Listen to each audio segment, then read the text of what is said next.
Olá, meus alunos! Na aula de hoje vamos falar um pouquinho sobre rebeliões portuguesas. Claro, nós não vamos falar detalhadamente de todas elas, até porque são muitas, mas vamos falar de uma forma mais específica sobre a Conjuração Baiana e a Conjuração Mineira, que são as mais conhecidas, mais importantes, que normalmente serão cobradas com muito mais frequência aí, tá bom? Então, vamos falar mais especificamente desses dois contextos. Bom, temos aí a primeira imagem que está aparecendo para vocês de Tiradentes. Você sabe quem foi Tiradentes? O que você sabe sobre ele? Por que será que ele é tão popular hoje entre nós brasileiros? Será que é por causa do feriado, dia 21 de abril? Você sabia que Tiradentes e seus companheiros participaram de uma revolta, mas que somente ele pagou com a própria vida? Por que será que isso aconteceu? Durante muito tempo se disse que ele foi o único que morreu na forca, né? Porque era um pobretão, né? Será que o motivo realmente foi esse ou foi outro? Então, normalmente as pessoas conhecem o Tiradentes, mas por conta do feriado, dia 21 de abril, né? Poucos conhecem de fato o que foi a Conjuração Mineira e esse que foi um dos líderes dessa rebelião. Mas antes de nós chegarmos a falar então desse assunto, nós vamos conversar um pouquinho então com vocês sobre algumas revoltas que ocorreram nesse período. Eu não vou entrar em pormenores, vou apenas mostrar que nesse período aí, que é o período do Brasil colonial, Brasil colônia, lembrando que o Brasil foi uma colônia de Portugal, entre o ano de 1500 a 1822, o Brasil era uma colônia de Portugal. Apenas em 1822 que o Brasil vai se tornar um país autônomo, independente, mas esse período anterior é chamado de Brasil colonial. Nós tivemos várias revoltas nesse período aí. A revolta dos Beckman, em 1684, revolta dos Emboabas, em 1707, 1709, na região das Minas. Nós tivemos também a Guerra dos Mascates, que ocorreu ali na cidade de Olinda, Recife, no Pernambuco. Tivemos a revolta de Vila Rica, também 1720, na região de Minas Gerais. Ou seja, são várias revoltas aí desse período, né? Várias revoltas. Nós vamos estar falando um pouquinho mais sobre elas em sala de aula. Muito bem, vamos entender o Brasil nesse período. O Brasil, então, nesse período que o Brasil é chamado de Brasil colônia, que Portugal é o dono das terras aqui, Portugal que explora economicamente o Brasil, né, que tem o domínio político sobre esse território que nós chamamos hoje de Brasil, que é o nosso país. Então, nós vamos ver áreas de mineração no Brasil. Nós vamos ter no final do século XVII, início do século XVIII, a descoberta de ouro aqui no Brasil, na região das Minas Gerais. Depois de diamantes, outras pedras preciosas também. Então, Portugal consegue descobrir aquilo que ele mais desejava, mais almejava, que era o ouro. E por conta da mineração e também outras atividades econômicas, como a pecuária e outras atividades econômicas, o Brasil, né, foi ganhando, vamos dizer assim, a sua forma, mais ou menos a forma que ele tem hoje. O próprio bandeirantismo, as moções, a pecuária e depois, no caso, a mais importante ali do século XVIII, que foi a mineração, são fatores econômicos que explicam, né, esse o atual desenho, né, do Brasil, principalmente a conquista do interior do Brasil. Quando você vai falar de conquista do interior do Brasil, você precisa entender, né, essas atividades econômicas, desde o extrativismo, a pecuária, a mineração, bandeirantismo, tudo isso está dentro desse contexto de conquista do interior do Brasil. Então, houve uma ocupação e povoamento de várias áreas do território brasileiro, conforme vocês podem observar ali no mapinha. Também temos o florescimento de uma vida urbana, nascimento de vilas, de cidades, principalmente no final do século XVII e início do século XVIII. Mudança da capital, que até então era a cidade de Salvador, passa a ser a cidade do Rio de Janeiro, né? E, por fim, nós tivemos a mudança agora para Brasília.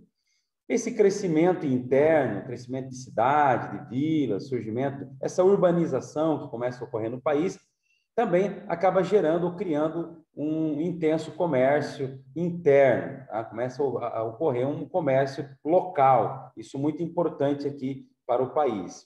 Antes de nós irmos um pouquinho adiante, é importante lembrar que foram atividades do bandeirantismo, dos bandeirantes, né, que descobriram ouro ali na região de Minas Gerais.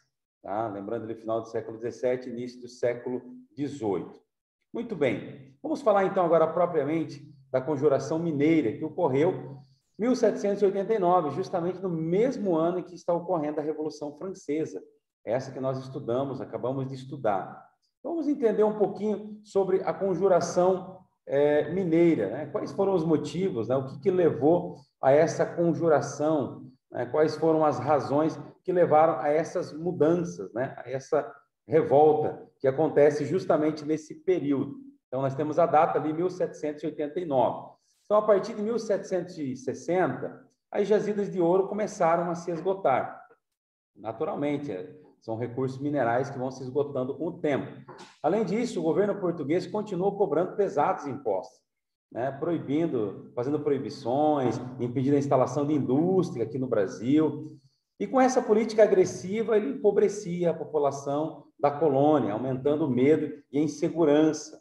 Vocês podem observar no gráfico, esse gráfico que está aparecendo para vocês, a produção de ouro nas Minas Gerais do século XVIII. Nós vamos observar que houve uma crescente. Até ali meados do século XVIII, nós temos uma crescente. Depois, nós vamos ter um declínio da produção de ouro no país, e de outros metais também preciosos, ali na região ali, onde os atuais estados do Mato Grosso.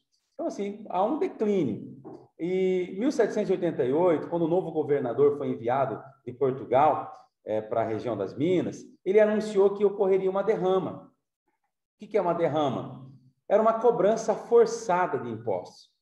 O governo simplesmente mandava os soldados entrar nas casas e cobravam impostos de forma compulsória, de forma violenta, de forma agressiva, inclusive. Então, circulou a notícia na região das Minas que o governo, através desse novo governante, que a coroa portuguesa, estaria decretando a derrama, a tão temida derrama. Lembrando que nesse período da exploração do ouro em Minas Gerais, todo o ouro que era extraído era obrigado a entregar 1/5 a Portugal. Então, era a cobrança do quinto, ou seja, a cada 5, né, 1/5, né, ou seja, vai dar 20% do ouro era entregue a Portugal. Então, tudo que se produzia, tudo que se extraía de ouro, o quinto era obrigado a recolher e entregar para a coroa portuguesa. A gente sabe que havia desvios nesse período também. Portugal criou a Casa de Fundição e proibiu a circulação de ouro em pó. Todo ouro que circulava na região das Minas deveria ser ouro em barra, porque sendo ouro em barra, né, com o selo da coroa portuguesa, evitaria desvios, né, e assim por diante. Então, foi uma forma de Portugal controlar e evitar desvios e roubos de ouro, etc., ou sonegação de impostos. Acontece que a notícia da derrama na região de Minas Gerais gerou um temor, um clima de revolta, tomou conta da população. A capitania de Minas Gerais devia a Portugal mais ou menos aí 5 toneladas de ouro. Os colonos diziam que não tinham como pagar porque as jazidas estavam diminuindo. Já Portugal entendia ou pensava, né, talvez, né, em alguns casos sim, Portugal acusava os colonos de estarem desviando o ouro. Então, de um lado, os colonos diziam que não tinham, que as jazidas estavam se esgotando, do outro lado, a coroa portuguesa acusando os colonos de estarem sonegando impostos. Então, reagindo a essa situação opressiva, né, um grupo de homens da elite ali das Minas começou a se reunir secretamente em uma casa e planejar uma rebelião. Dentre os nomes que estão aqui, dentre os nomes que aparecem, nós temos aqui Tomás Antônio Gonzaga, que era um juiz da Vila Rica, nós temos Cláudio Manuel da Costa, advogado intelectual, Inácio Alvarenga Peixoto, que era dono de jazidas, nós temos aí vários padres, inclusive o padre Oliveira Rolim, chefe político do Arraial de Tijuco, atual Diamantina, muitos, ou seja, homens importantes, homens da elite, que estavam ali reunidos no objetivo mesmo de se rebelar contra o governo português, contra a opressão do governo português. Dentre eles, havia também um outro homem, mas esse que é o famoso, que nós vamos falar aqui, o Tiradentes. Ele estava entre esses homens.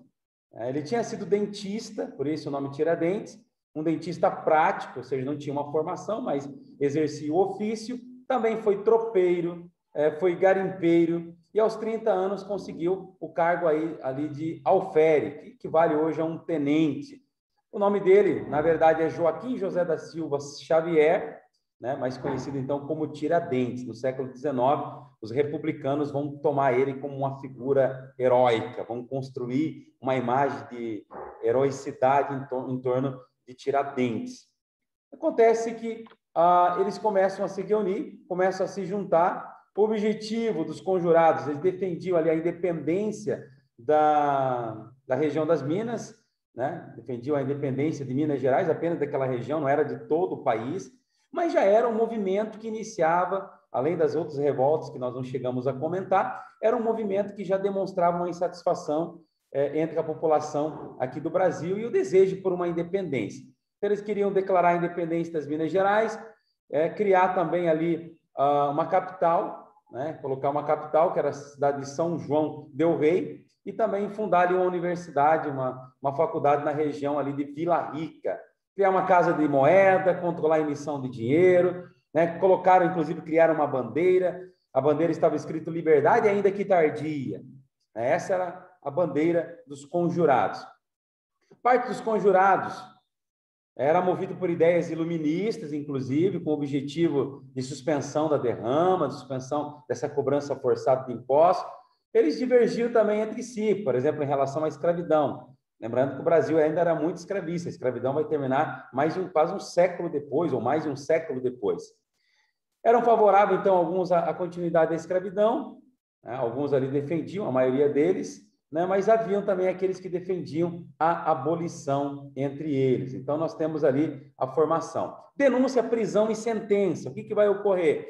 A rebelião foi denunciada por vários indivíduos, um deles foi o coronel Joaquim Silvério dos Reis.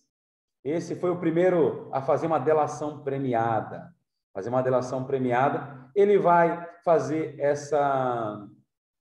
ele vai, né, denunciar aqueles que estavam conjurados ali, e por conta disso ele tem o perdão das suas dívidas, as suas dívidas são perdoadas, né? Silvério dos Reis morreu rico quase 30 anos depois, ou seja, o delator se deu bem, né? Contou toda a trama que estava acontecendo lá e acabou se dando muito bem. É o primeiro caso de delação premiada no Brasil, hein?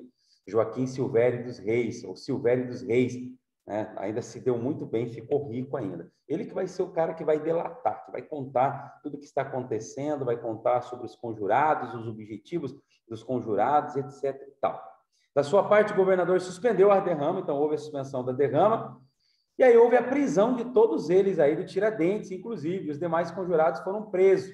A rainha de Portugal, Dona Maria, Maria Louca, muito conhecida na história, ordenou a abertura de um processo, um no Rio de Janeiro e outro nas Minas Gerais. O julgamento durou aí 3 anos. 11 conjurados foram condenados à forca. Depois da sentença, foram alteradas. Somente Tiradentes acabou sendo enforcado. Os demais rebelados receberam, por exemplo, exílio, que é quando a pessoa é mandada para fora do país, foram mandados para colônias da África, mas somente o Tiradentes morreu. O Tiradentes foi enforcado e esquartejado.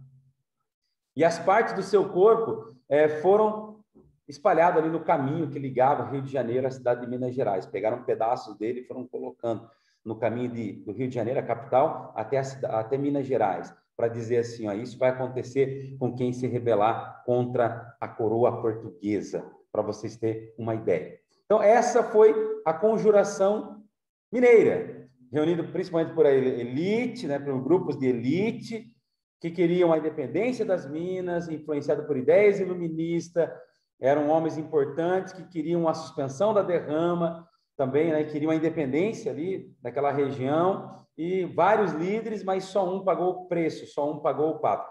Então, os republicanos, né, vão tomar depois, mais tarde, 100 anos depois, a imagem de Tiradentes como o herói da República. Muito bem, no próximo vídeo eu vou falar então um pouquinho sobre a conjuração mineira. Até a próxima sobre esse assunto. Um abraço a todos!